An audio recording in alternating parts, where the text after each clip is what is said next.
Since we've heard a little bit of Myra's testimony, it is now my turn to share my testimony of Myra. On April 8th, I believe it was, 2015, I saw Myra Bell standing in the chapel, and instantly I just felt a kindred spirit with her.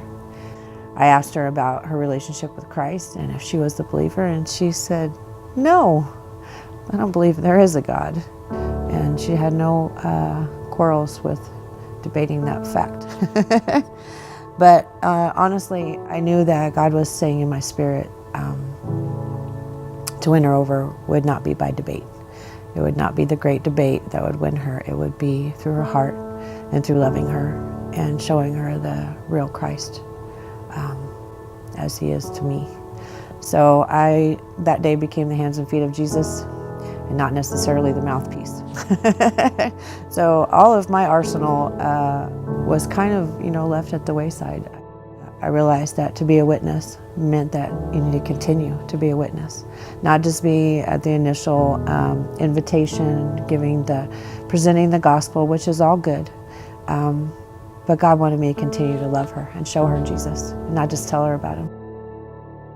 At this point, I was becoming very frustrated with Myra. She was struggling in some areas and still no breakthrough when it came to the gospel. But she was at a broken place in her life where she really needed genuine love and sincere compassion and real grace. And it broke my heart, but all she really wanted to be was held. And I couldn't really hold my own daughters the way that she would let me hold her. And it was in holding her that I really realized what Jesus meant when he asked us to be his hands and feet and be there, be present in their moment. And I think it's in 2 Timothy, it talks about how we plant the seeds and someone else waters them, but God makes them grow. And it was always in the back of my mind that was his job, the Holy Spirit's job, not really mine, but I was frustrated.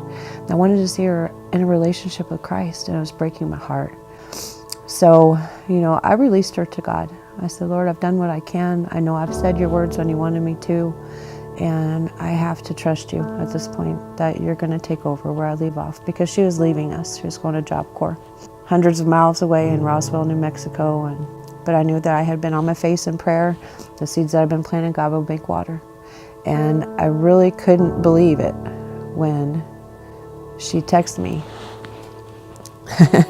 the questions that she had about the Lord and how do you know if you're starting to believe?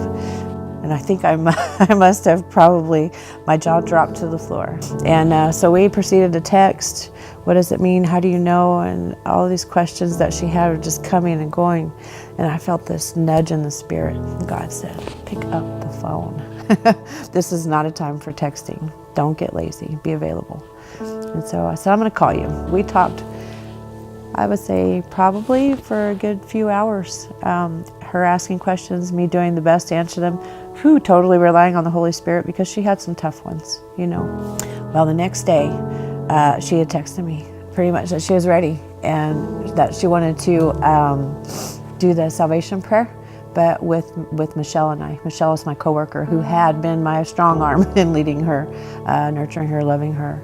And so we said the salvation prayer, the sinner's prayer, prayer of faith, and she came to the Lord that day. And man, what a miracle.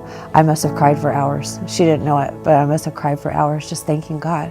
My prayers have been answered, and I would say that's what I want to get across to anyone listening to this today, is that no matter who you're praying for or how long you've been waiting, how frustrated or disappointed or discouraged or how real the circumstances are, that you can't give up on God. You can't give up on him. He's not deaf. He's not asleep. And he's heard you. He's, as a matter of fact, put those desires in your heart for that person. So we have to trust him in that, that he will be faithful to answer.